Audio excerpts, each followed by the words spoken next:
Politica all the way. Politica all the way. Politica all the way. Ay, Luzon, Visayas, and Mindanao, and those watching all over the world, magandang buhay po sa inyong lahat. Ako po si Jojo A. and this Politica All the Way. I'm always excited with our guests, but now I'm siguro doubly, triply, quadruply, or quadruple excited because it's always nice to have, refreshing is a better word for it, to have young minds with the wisdom of the old. I don't know if that even made sense, but maganda yung nakakasama natin yung those who will now be the next generation of Filipinos. And I'm just very happy that we have the likes of this fellow we have with us today. He is a political scientist and the president and CEO of WR Numero, very politica savvy and very intelligent, very charismatic, good looking too, huh? The president and CEO of WR Numero, Clive Arguelles. Clive, magandang buhay sa iyo. Maraming salamat.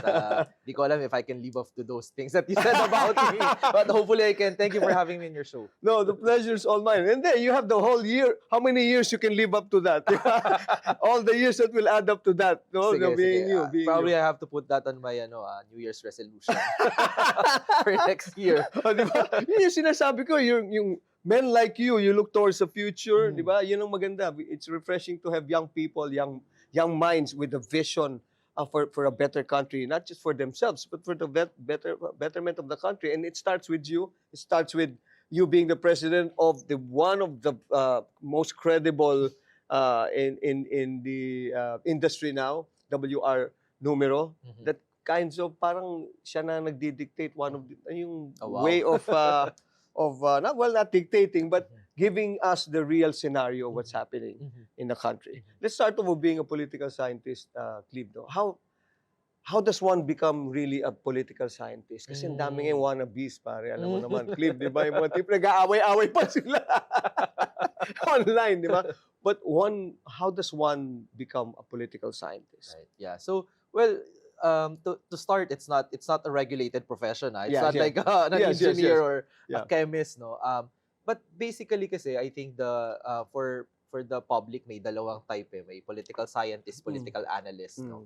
Primarily, political scientist kasi you're learned or trained using the scholarship, research training ng political science as a discipline. So it's a very I see. academic orientation. Mhm. So ako, my training is in that field na my expertise, the way I observe Philippine politics, the way I share my thoughts about it, mga developments, galing ako from the perspective ng inaral ko siya on the basis of the what I learned in the research about it, books, lectures, Oh, diba? yeah. Yung political analyst, napakahalaga din nila because sila naman, their expertise, their comments on politics, primarily galing yan from the perspective of someone na pumasok sa politika. Kaya many of our political analysts, di ba, they used to be in government service as well, or a consultant for politicians, Yeah. no? But the political scientists mainly university trained. Eh. Yeah.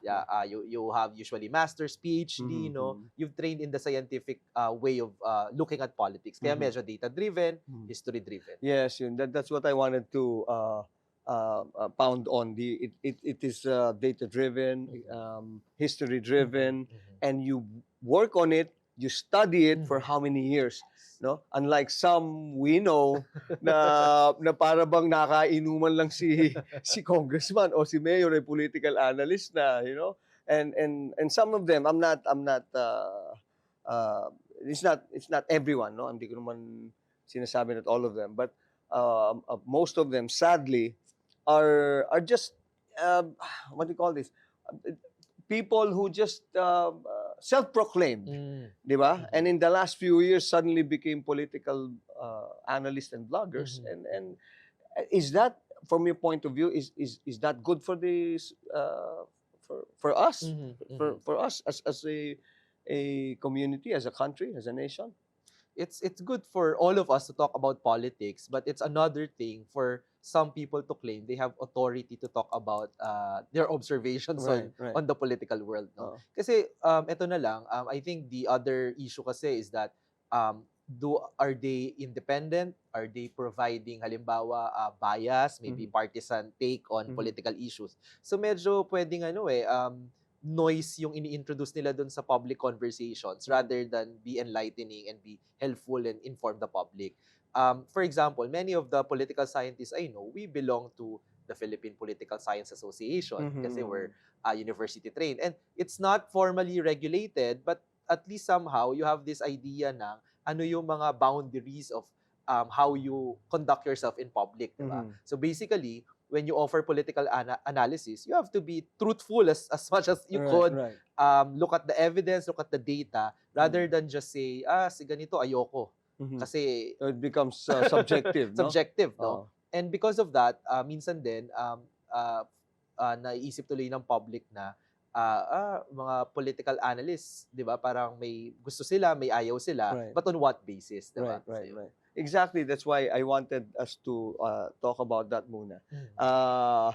Not naman to demean those who are but I want to build on the likes of you for our viewers to differentiate the actual those people that they need to listen to and they need to analyze data from. Kasi may mga taong they get the data, they get the information, and yet they're they analyze, but it is coming from parang from somewhere that we do not even know where, Yes. di ba? They just dug it up from where, and then they on the basis of that, bigla na lang sabihin, ito dapat, they draw their own conclusion.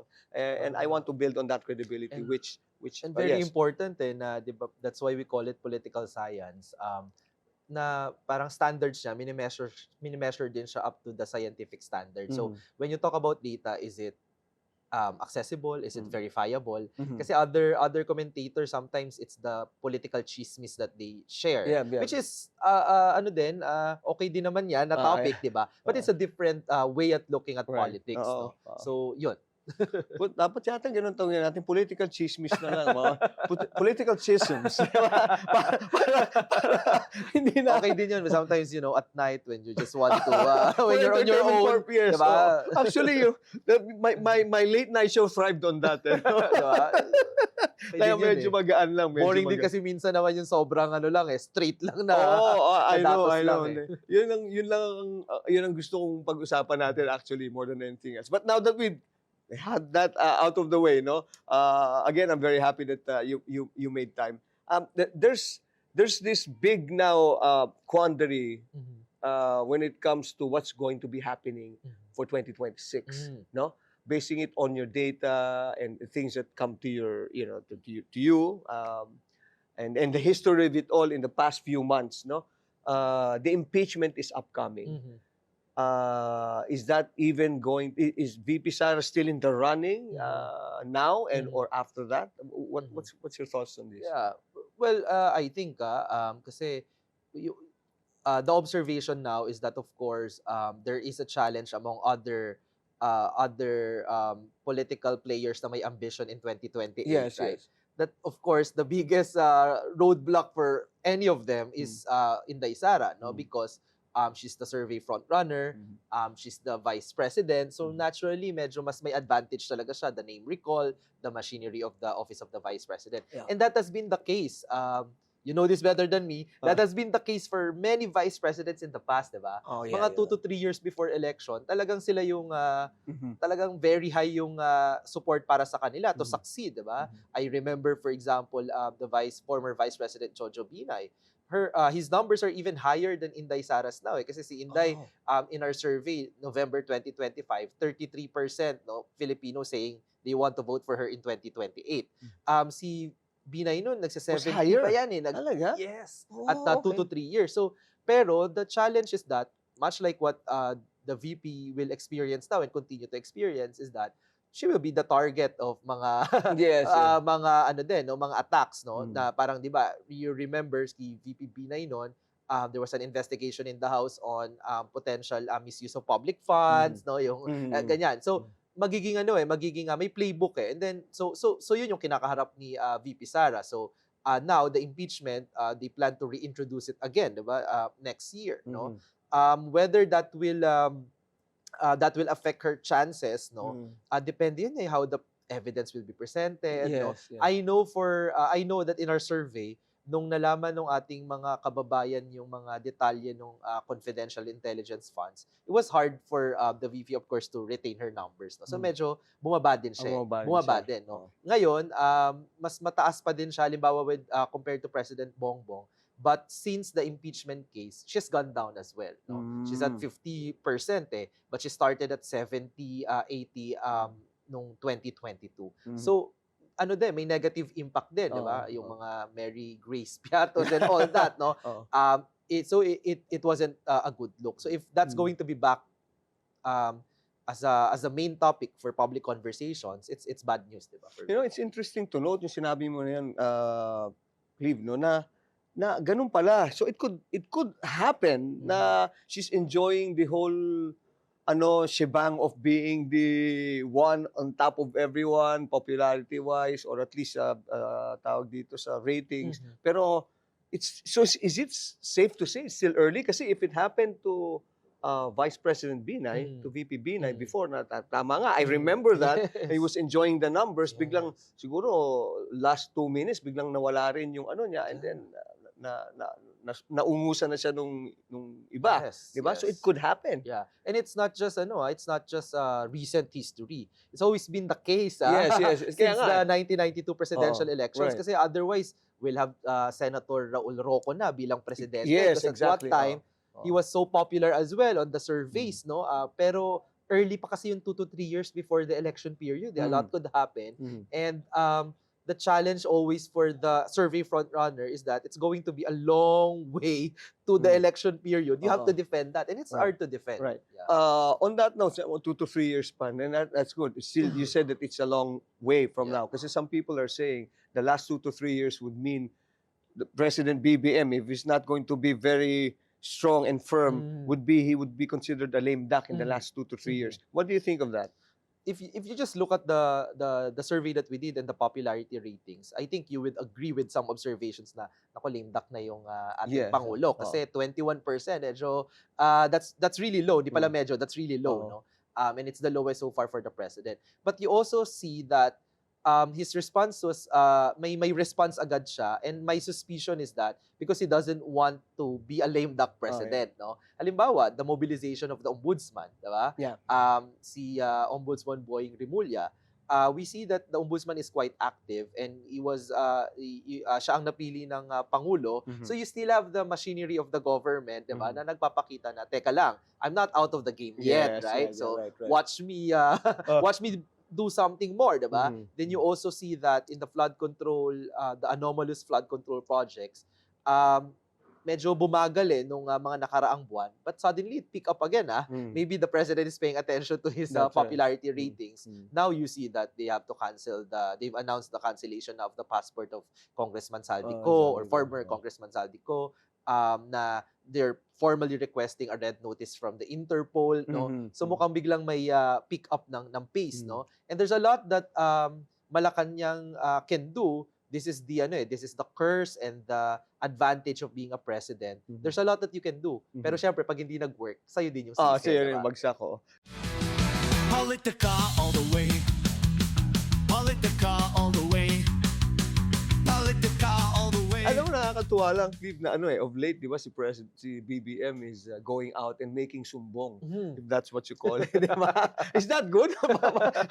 How would it translate to the younger people? Because it's always the younger set who determines the outcome of the elections. Right. And I think you would best to know, you're best to know na in the next election especially, may mga bagong electorate na young people. Yes. How would he do it? And is he doing the right thing now? Making sumbong and all these things? Our projections, Jojo, is that by 2028, mga 7 out of 10 voters are millennials and Gen Zs. Ayun, di ba? So it's going to be definitely mga younger audiences na talaga. And I've already I think it's a good development on the part of President Bongbong na lumalabas siya Mm. at nakikipag-usap sa taong bayan in a manner that's very ordinary and direct, no? Mhm. Yan yung isa sa mga pagbabago sa politika natin, eh. Mhm. And I've said this about President Bongbong nung start ng presidency niya, na feeling ko yung communication strategy niya, pagpasok niya ng Malacanang, parang inadopt niya yung mga lumang ways na Tama medyo rin. nagtatago, humaharap lang yung press secretary Mm, mo, mm. or you address the nation, Mm. televised, scheduled, di ba? Schedule. But politics has changed so much, eh. Primarily because din the changing media landscape, di ba? Oo. Now, ang demand ay 24/7, they have access to you. That's right. They want oo. to talk to you na pagka merong may nangyari, 5 minutes, dapat may live ka na dyan, di ba? You're talking to the public Mm. already. Mm. So I think, and yung rivals ni President Bongbong Marcos, in fairness to them, Mm. they know that kind of Mm. changing media and political Or landscape. that kind of diba? play. That kind of play. Yeah, you're right, diba? Kaya pagka nakasuhan sila, magla-live agad, diba? Oo. Magra-rant sa live, diba? Oo. But that's how it's done Oo. nowadays. And really yung nga, no, parang sinasabi nila na mediatize talaga yung political landscape. It's 24/7. People demand access to you all the time, and they want to hear from you all the time, and you have to be authentic. So rather than rehearse presidential addresses, di ba? That's important still, di ba? You have the SONA and all. But they also want to hear from you as a person. That's right. Are you sad that your ratings have gone right, down? right. What are you feeling now? Are you mad, di ba? So baka we'll never know. This might work, di ba? So this is, ito, coming from an expert like you, yung mga ganyan ngayon, especially those in power, there has to be some degree of appeal to the emotions. Kasi Yes. before, gone are the days, yung time namin, parang laging pagpasok mo lang, yeah, you're on control, yes, ganyan eh. So now, kailangan na rin ngayon yan, no? Na you have to appeal to the emotions and reaching out to them as much as you can through social media, especially. Yung mga people in power, do they really actually need to do that now? Yes. And actually siguro kailangan lang I think we must be reminded lang din na the tools may have changed, technologies may have changed, but it remains to be like the way I teach it in sa students ko, it remains to be that the most important power of the president is the power to persuade. Diba? Yeah, And how do you persuade now? Nagbago na eh. Dati, yun nga, televised, rehearsed addresses, Yeah. no? But now, to persuade is to be, unfortunately, para ka na ding isang social media influencer, diba? You see the president doing podcast din, diba? So yun eh, because these are the ways now to persuade people. Oh, yeah. So, it's a mastery and battle of persuasion. Ha? Ganun yan, di ba? Yeah. And lahat na to, from the top to the bottom na, di ba? Kahit si Barangay Kapitan, di ba? Oo, Nagre-report nga na din siya dyan. Hindi, alam mo, Nagla-live na siya eh.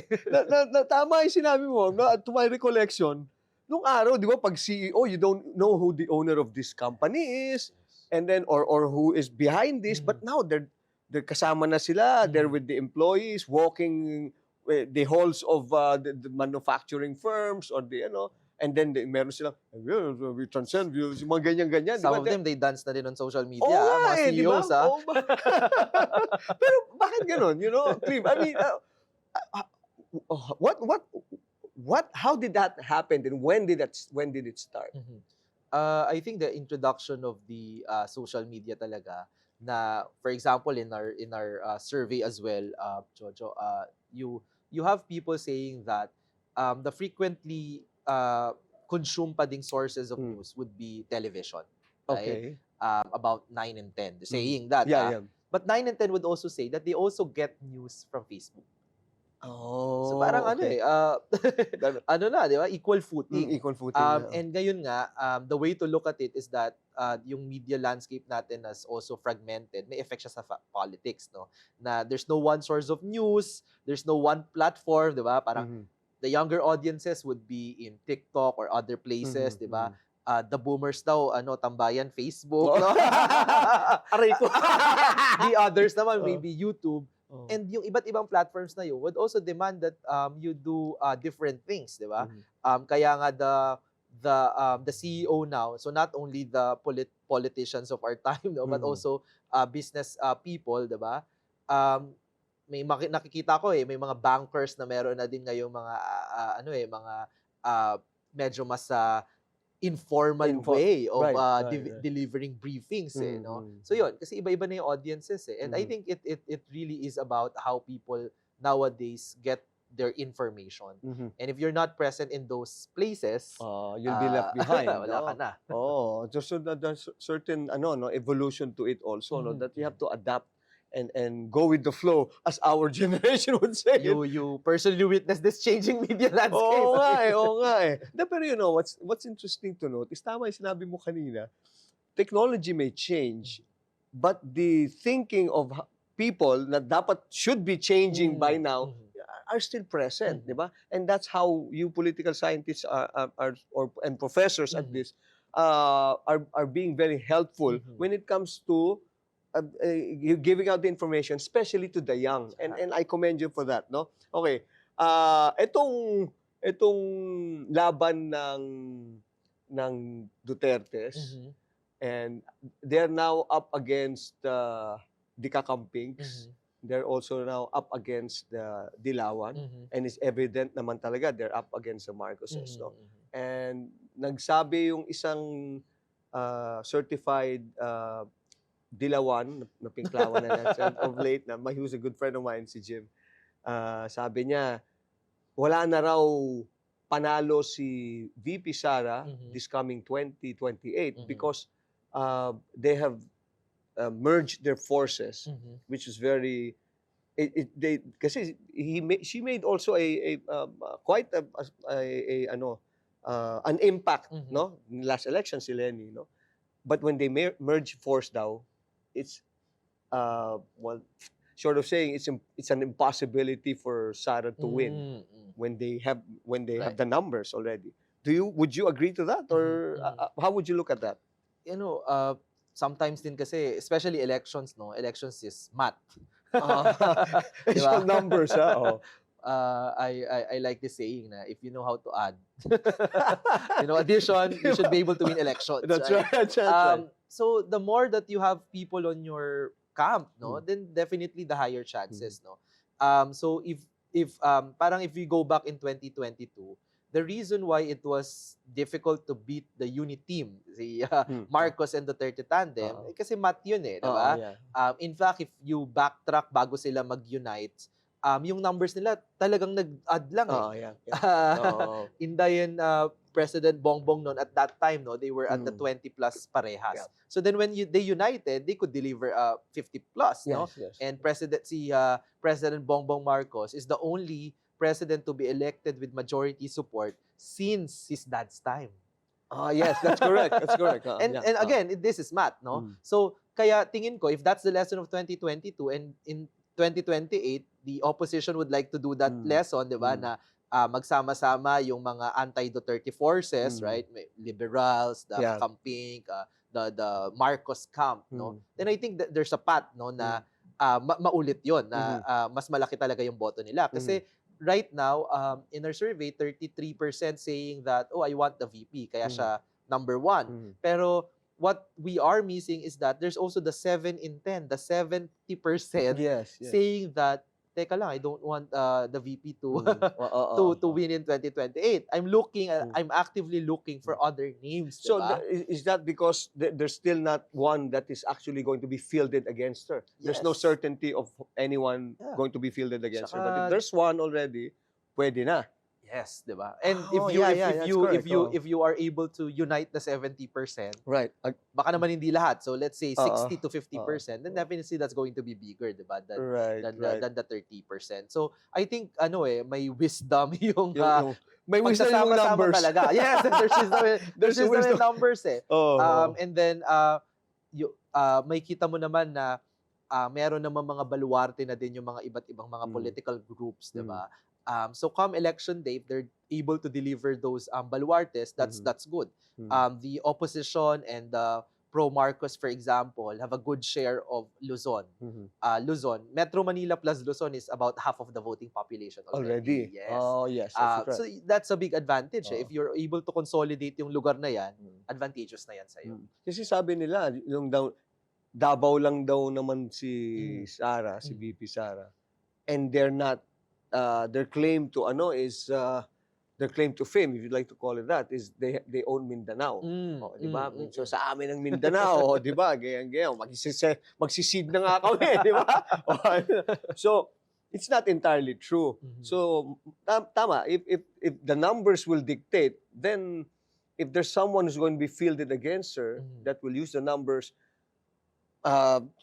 to their advantage nung hindi sa kanya, Yeah. there's a possibility na Yeah. talagang maano pa rin, ano? Tsaka nung 2019 na midterm elections, not to be boring about, Mm, not to be oo, boring here na oo. may mga references, but nung 2019 midterm elections, people also forget na si VP Sara, nilid niya noon yung hugpong ng pagbabago. Oo. May mga local silang mga races Oo. outside of Davao na tinry nilang manalo, Oo. but they lost. Really? Bad track record Oh, yung okay. hugpong on local races. So, the way that people see na pag external to Mindanao, we see that, oh, Duterte, Mindanao yan, di ba? Oo. But inside Mindanao, no, people know that they're Davao City, Baluarte, no? Oo. But other than that, nililigawan din nila yung mga ibang lugar mga dyan. inner Mindanao na Siyempre, dyan sa they can Manao. change their mind, di ba? Oo, Depending oo. on the ano din, the sway of politics din. Oh, wow. You have your hands full pala when it comes to this. No? I can just imagine your phone. Yung phones mo and text messages mo Yeah. that you get every day. Di ba? So ano na kasi dahil nga as you've said Jojo, very emotional na yung politics ngayon. Emotional din yung mga callers. Politica all the way. Politica all the way. Politica all the way. Are you allowed to even say na, "Ande, I have a for this person," or do you have that as a person? Na you don't need to mention a liking for anyone, but are you allowed to be subjective when it comes to political personalities that you like? Yeah, I think You still as a you do, citizen, diba? As a citizen. I have my own preferences, Oh, your diba? Pero preference the mo, oh. work of Oh. doing the survey, then we have to keep it strictly non-partisan. right? Especially during election period. Kapag ka off election, medyo ano pa yan mas nare-relax kasi Oo. technically there are no candidates, That's right? right. Oo, Wala pa namang mga, lalo na sa bansa natin, yung mga political parties medyo come and go, di ba? Switching lang, no? But pag election period lalo na, not just me but the entire team of WR Numero, we really renew our non-partisanship vows just to make sure, diba? Refresher course on non-partisanship. And kaya sometimes, di ba, they accuse us na, or me personally, naway ako social media na, ano lang yan, no? Mind conditioning yan survey nyo. Kasi yan yung gusto nyong manalo. Sabi ko lang, kung if I'm really using the surveys to condition your minds, hindi yan yung mga nasa if it's just up to my personal preference, hindi yan yung mga nasa top. I would introduce different names there. Right. Pero unfortunately, that's what the numbers are telling us, no? Based on the scientific survey. So that's what we report back to you. Kayo na po bahalang humusga how to use that information. Ang hirap din no? Kasi sometimes credibility is the key for you to be able to maintain that type of business that you are in, especially as a political scientist, analyst as well, di ba? Yes. Mahirap kasi isang mistake lang na nagkakaroon na agad ng nagtaint, no? Na bahagya. Yeah. Oo. So I think you have to maintain you're fair and reasonable, di ba? That's right. You just pagka sinabi mo in public na I think the president or the vice president is wrong on this, di ba? Parang judgment siya on the may basis rather than just on the personality, no? So yun, I think that's the way to really do it, and yun nga, ako may fallback pa ako because we have survey data. That's so then right. I try my best also to showcase na my opinions, my observations are also informed by what we observe are the sentiments of our mga kababayan. Yung when it comes to economy, what are let's talk about sentiments. When it comes to the economy, are our people, are the Pinoys tayo, are we happy with what's happening in the country? In our survey, more and more Filipinos are saying that they're finding it difficult to afford their daily needs. The no? basic ones. Yeah, no. Medyo tumataas yung bilang, no, quarter to quarter. Pero we also have this I'm not sure if I would call it weird, but for the longest time then, you ask Filipinos, we're also quite optimistic. Very hopeful. Oo, pagka tinanong mo lagi, we always ask this question, next quarter ba, do you think na your situation will change. Mhm. And yung mga nagsabi nahihirapan sila, even those who will report that they're not able to eat 3 times a day, Mhm. they will say that next quarter, I'm optimistic that my Mhm. situation in life will change. Mhm. And that's also the same thing for the following year. Do you think your family will be in a better Mhm. situation next Mhm. year?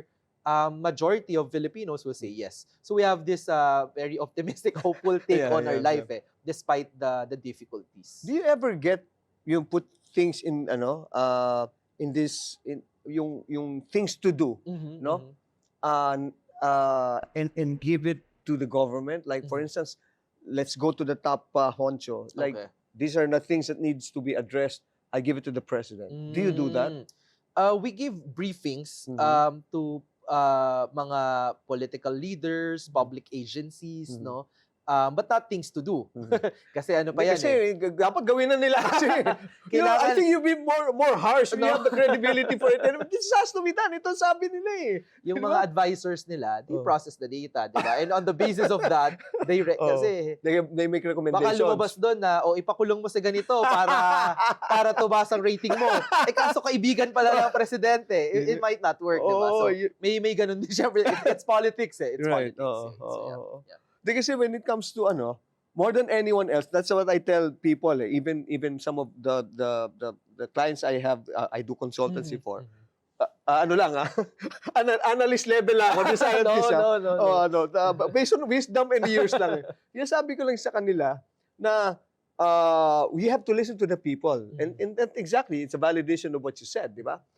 And I go down just to be sure. You know, I listen to them, I talk to them, and then I give it to whoever wants it or needs it, Right. di ba? Yung sa akin kasi, more than anyone else, I think, you have the numbers, Mhm, you have the data, you Mhm. have the history. mhm. Have you had the chance to talk to the president and tell him na, Mr. President, wag na muna tayong dumaan sa advisor mo kasi barkada ni ano yan eh.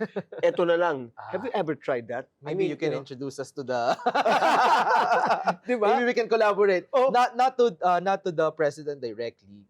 People working for him. yeah. Yeah. So may mga intermediaries eh. Yeah. But of course, the challenge of that is that you don't know what gets to the president's ears kung ano nang nakakarating sa kanya. But definitely, may mga channels to inform. No? Our survey on what people think about the Senate, the House, of course, the leaders of both houses of Congress. No, we also brief them, but sometimes not directly, but the people working for them. Let's be Cleve kasi medyo ako gusto kong mga ganyang kwentuhan na. I can see you find it interesting. Pero let's get a little bit personal, especially with the personalities now involved. No? Mhm. Si Bato, what do you think of him? Is he right in not presenting himself or hiding, if you'd like to call it that? Napakaduwag. Gano'n ba? Yeah. Oh. I think my disappointment lang is that, of course, he's a lawmaker. So, pangit kapag mambabatas ka tapos tumatakas ka sa batas, di ba? That's just it eh. Sabi nga lang, pati nga si Senator, si Laila De Lima daw has more balls than sinasabi. Yes, di ba? Sabi ko nga, we know in Ano ba Philippine to? politics, medyo may gulong ng palad. Sometimes ikaw yung nasa poder, sometimes you're in opposition. But the principle and the consistency of character, it shows when out of power ka ha. So ngayon, out of power si Senator Bato, That's right. yan nagpapakita. Matapang ba talaga siya o duwag? And apparently, nagtatago yung tapang. Si Senator Marcoleta, ito naman, siya naman have been out in the open, no? As in, it's a brazen way of telling. Para bang he's so I'm looking for a politically correct word to say it, but people see all of his mistakes right there out in the open. You know, like with the Sal-en and the Sauce and all these things, and yet he's getting. Well, short of saying, he's getting away with all of this. What are the sentiments of people in when it comes to this? Right. Well, hindi naman meron kasi kaming listahan ng mga ng mga parang good and bad performing senators on the basis of public Good and perception bad. hindi to Okay. actual Hindi performance. na, no? oo. So, ano Public naman, perception. yes, Let's public get na- perception. let's get- Yeah. oo. So, ano naman, nasa middle naman dyan si Senator Marcoleta. So, I think when I look at that, ang nakikita ko talaga kay Senator Marcoleta, it's actually a very good case study at present of yung talagang changing media landscape. Kasi hindi, parang maraming ngayon pa din nagtatanong, saan ba galing si Senator Marcoleta? Actually, and how did he make it to the Senate? right. But that's because there's a channel, yung may specific na population na iba yung kinukonsume na information, Mhm. they know him, and actually, sila din yung audience ni Senator Marcoleta. Oh. Kaya si Senate parang So sasabihin it's a nila na dedicated audience. Is that what you're parang saying? would you think that he just made that honest mistake na sinabi niya na oh, hindi ko dineclare to sa SOSIC ko? He's a lawyer eh. So Oh, I yes. don't think that's the case eh. Hmm. I think that he knows that his audience, yun yung audience na pinapangalagaan niya. Hmm. That's his constituency. Uh-huh. So tingin ko fascinating case study tuloy siya na may mga bago ng pamamaraan talaga Oo, ng oo. pagpasok sa politika. But definitely of course, the disappointment naman as a as an ordinary citizen is with, for example, the Commission on Elections. No? Right. Dapat walang untouchables. Kasi Right, otherwise, right. again, not a good example Mhm. na merong nakakatakas na you don't declare your expenses properly and Mhm. you admit to it And no? you admitted it's Pero- perjury already, di ba? Not even parang walang kahit konti na tayong naramdaman from the Oo. COMELEC no Oo. about it. Oh. And he wasn't even remorseful about it. No, Si Senator no. Marcoleta was Yeah. just like, hindi sinabi ko na lang na, Yeah. you know, to me. Kaya alam mo, kaya katuwa siya sa public perception and the public that he caters to. Yeah. Siguro, ako baka biktima rin ako dyan. Kasi minsan, hindi sinabi ko na lang, wag na, pare. Sabi kasi Brad, wag mo na isulat pangalan mo. Oo. Ganun ba? Okay na kaibigan to si Marcoleta. Diba? Di ba? And Oh. di ba, parang pwede mo siyang kainuman eh. Oh. Di ba? Na, ako nga, hindi ko dineclare. Hindi ko eh. Di ba? dineclare. Ang galing mo naman, ang lakas mo Galing naman, di ba? lakas mo, pare. Paano yan? Nalaman na. Hindi, okay lang yan. No, oh. no. Di ba? Tsaka, kaya, hindi po inuman session ng Senado. Oh. Well, sige, let's talk about the composition of the Senate now. What do you think is the composition of the Senate, Cleve? In Philippine history, yung Hmm. Senate, it's always been parang an institution that we look up to. Supposedly, nation's Right, conscience, right. the best of our Right, are the there. political minds are Yes, there, no? yes. Senator Jovito Salonga, Yes. Wilberto Tanyada, Mm. Jokno, no? Mhm. When I look at the Senate now, I'll probably have to use mga ibang words na, no? May mga senado, I mean, just the respect that you are this high body representing the people's interest, pero suklay-suklay ka dyan ng bigote. Bigote power. Pangkuha ng flower. Ako, mahilig din ako mag-sport ng bigote. But You carry it well. private time ko yan sinusukol. hindi on session, diba? And then, kung hindi naman nagsusukulay, may mga dawit sa corruption scandal. Right. Not once, not No, not twice. parang that's also disappointing. So hindi mo na talaga din makita yung before the Senate na this is the nation's conscience. No? Parang wala nang atang konsensya dun sa Senado. Politica all the way. Politica all the way. Politica all the way. Itong 2028 Mhm. is very critical, no, especially in our history. Kasi with China and pagdating doon sa upper echelon of politics, global politics, China and America, 'di ba? They're the ones talaga actually sort of, I know if directly or indirectly dictating what's happening also in our political landscape. What is going to be their impact on the global scale to our country Yeah, I mean, for 2028? ang ganda. This is a really good question. I think for the longest time, we're really punching below our weight. Filipinos, di ba, we like to think that we are a small country. We're not. We're 110 million. Yeah. If you rank democracies across the world, will be in the top 10 by size, by population. So actually, we're among those countries na dapat ang pag-iisip natin ay we set the direction of the world. We're that big Yeah. as a country, di ba? But we're challenged by so many development problems. Kaya nga when we vote in 2028 and the way that we've been voting in the past, I hope na we carry that idea na ang dami nating development problems. Yeah. The education crisis, di ba? The test scores of our students, halimbawa, are in the recent international test scores lower than places like Myanmar. Not to say na hindi naman pwedeng mas mataas sa atin yung Myanmar, but Myanmar is in the middle of a civil war, halimbawa, di ba? So we should be performing better, no? Our economy, halimbawa, in the Southeast Asian region, you look at other economies na mas mabilis yung paglaki sa atin, di ba?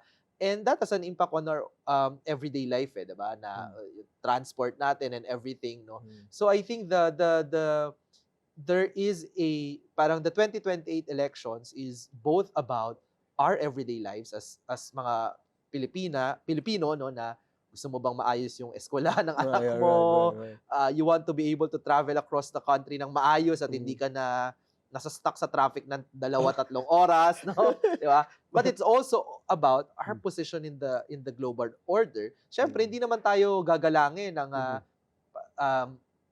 do you think, for example, would China, would they be so audacious to treat that way if we are, some level of prosperity, diba? Right. If we are like, our other neighbors, probably not, diba? So I think part din talaga nung geopolitical challenges natin is we really need to catch up on the development front, diba? Meron, although dahil nga may education crisis, I just saw the recent statistics. I think there are about 1 in 5 high school graduates na hindi marunong mag-comprehend ng simple na essay. And then of course they're going to be voting age, That's diba? right, After that's some right. time. So medyo no, reinforcing din yung problem natin. So of course, if people have challenges on literacy, diba? They cannot process information correctly. Then they are likely to make under-informed political choices as well. If you were the president, I always feel this question, especially to intelligent mind like yours. If you were the president now, you have 2.5 years to go. Yes. Some would say that it's too short, but some would say you still have much time because you have much power. What does he need to do?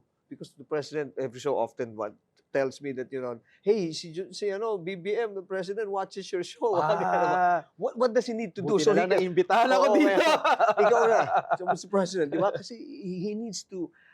Ayoko kasi there's a lot of yung pinag-uusapan natin left and right, kaya hindi mo alam, there could be vested interest, hindi naman natin sinasabi sa lahat. But coming from someone from the outside looking in, what needs to be done in the next 2.5 years for him to leave a good legacy, a lasting one, a progressive one, for not just for him, but for the country. Yeah. You know what still remains as the most pressing concern for Filipinos across the country is really their socioeconomic issues, no? Okay. So I hope that the Marcos administration will really find a way to solve those issues. Primarily the food prices. Food prices. Okay. Food prices. Tama yun, para maintindihan Diba? yun. Baba ang presyo. Oo. Okay. At may kalaban dyan ng mga sindikato. That's the problem di ba? Okay. May ganyan. Pero may maraming disadvantages yung one-term presidency, ha. But at this point, there are also advantages. Parang President BBM, di ba? You're not going to run again. Right. Wala lang re-election eh. So you can do just whatever is right for the people. Right, Medyo may makakalaban ka dyan ng mga sindikato, mga nag-i-import na ganito, black market. Pero just do what it's right. After all, di ba, hindi ka naman natatakbo ulit, di ba? So you don't need to play that political game. Right. So the prices pa lang, di ba? But But so iba-iba na 'yun eh. Yung education, yung investment sa education and health, 'di ba? Alimbawa sa 'yun. But also, sabi ko nga, we know Marcos Sr. as Marcos Sr. Si BBM ba tatawagin na nating Marcos the Reformer kasi biglang may appetite na for political reforms. And again, the same thing.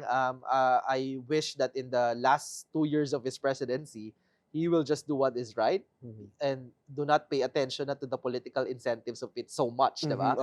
Di ka naman na tatakbo. And parang anti-dynastic reforms in the country, I think it's just about time. Just about time.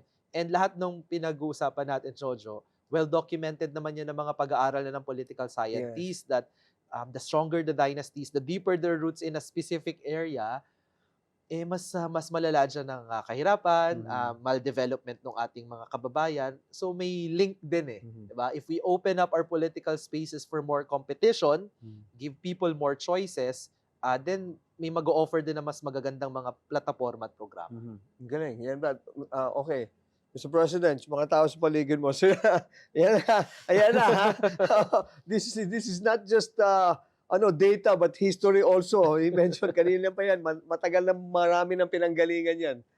Okay, let's know, there's here that we call name drop. I will just drop a name and then tell me 1 or 2 phrases what you think about them. Okay? Sige. VP Sara Duterte. Brat. Okay. Okay. Ombudsman Boying Rimulya. Redemption. Wow, okay. Ito. Secretary Vince Dizon, DPWH. Secretary Vince Dizon. Ang naisip ko ay modernizer. Okay. Okay, how about Zaldico? Zaldico? Ano ba? Sasabihin ko sana, nakakaingit naman po kayo. Pero mali yun. Mali. Pero actually, medyo nga. Okay, magnanakaw na lang. Okay. Ito. Si the brothers, Pulong and Baste Duterte. Ito din, mga ayos. Mga nagtatago kapag kahinamon. Ganun ba? Oo. Masarap lang ang hamon pag Pasko. Pero pag tumatalikod kayo sa hamon, ang tawag dyan ay parang Senator Bato, duwag. You should come up with a late night show also. I mean, you bring intelligence and wit to the ano. Kasi di ba yung isa sa boxing with General Torre? Yes, so hindi nag-appear, di ba? Tapos si Kong Pulong naman sa ICI. Yes, oo. Nag-appear si Sandro Marcos, tapos siya Si Pulong, sina-challenge. hindi. Kasi anak to anak eh. Oo, right. Ayaw niya naman marap eh, di ba? So, kasi pupunta ng 17 countries naman niya. He's preparing for the 17 countries. Yan ang nakakainggit. Okay, let's go now to Senator Riza Hontiveros. Senator Riza Hontiveros, ano ba? Reform champion. Okay. Daming na trabaho ni Senator Riza the past years. Yung sa Pogo pa lang. Yeah, a lot of it, di ba? Ngayong naka-detained na si Alice Go. All of that investigations, I think the nation owes it to her, no? And sa survey naman namin lumabas, na kinikilala naman ng mga tao na effort si Senator Riza yun. Is she a good presidentiable? Is she in the running for president? Kung popularity rating lang, she's not doing that well pa compared to others, no? 3%, but former VP Lenny 15% pa din no? Okay. So mukhang kailangan kasi atang umatras na para makuha niya yung mga boto. But sometimes it's not just about popularity. Remember si VP Lenny nung tumakbo yan nung una, hindi naman siya, 'di ba? Nung tumakbo siyang VP Yes, sometimes it's just also whether you're competent and has the moral ascendancy to do it for us. And last but not the least, BBM, our president. Yun. Kaya sabi ko kanina, siya na ba ang Marcos the Reformer? Question mark. But he's on the right It's up track. to I think when it comes to the to what he's doing now. At least yung sinasabi niya na and then sa validation also coming from a political scientist like you. yung ginagawa niyan, anti-dynasty Dynasty, bill, yes, and yes. you know, the reforms that he's pushing for, Party list party list, reform. Yeah. party list and all these things. So, like most politicians, everyone, mabuhay kayo and just keep on working. You know, there's still hope for the country. Lagi Yeah, natin sinasabi. Any last message to our, maybe 1 or 2 minutes? I'll give you the time to address.